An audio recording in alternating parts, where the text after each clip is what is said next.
કરીએ તો એક તરફ ગુજરાત કોંગ્રેસમાં પક્ષપલટાની સ્થિતિ છે, ત્યારે ગુજરાત કોંગ્રેસના ધારાસભ્યોને સાંસદ બનવાની હોડ જોવા મળી રહી છે। લોકસભાની વિવિધ 10 બેઠકો પર 12 ધારાસભ્યોએ ટિકિટની માંગ કરી છે।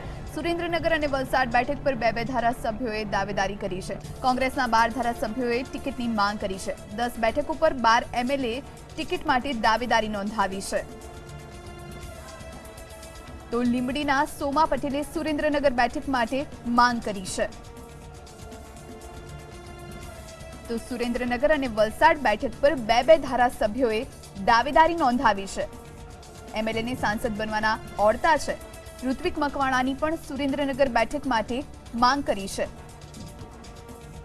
તો કપરાડાના જીતુ ચૌધરીએ વલસાડ બેઠક માટે દાવેદારી નોંધાવી છે।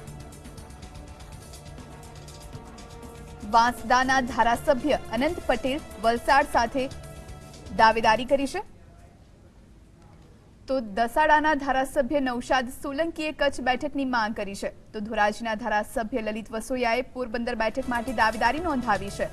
ગાંધીનગર ઉત્તરના ધારાસભ્ય સીજે ચાવડાએ ગાંધીનગર બેઠક માટે માંગ કરી છે, જ્યારે બારડોલી બેઠક પર માંડવીના ધારાસભ્ય આનંદ ચૌધરીએ દાવેદારી માંડી છે। બારડોલી બેઠક પર માંડવીના ધારાસભ્ય આનંદ ચૌધરીએ દાવેદારી કરી છે। રાધનપુરના ધારાસભ્ય અલ્પેશ ઠાકોરનું નામ પાટણ બેઠકની પેનલમાં ચર્ચામાં છે। સાબરકાંઠા બેઠક પરથી ખેડબ્રહ્માના અશ્વિન કોટવાલે ટિકિટ માટે દાવેદારી કરી છે। વિસાવદરના ધારાસભ્ય હર્ષદ રીબડિયાએ જૂનાગઢ બેઠક પરથી ટિકિટ માટે માંગ કરી છે, જ્યારે પ્રતાપ દુધાતે અમરેલીની ટિકિટની માંગ કરી છે।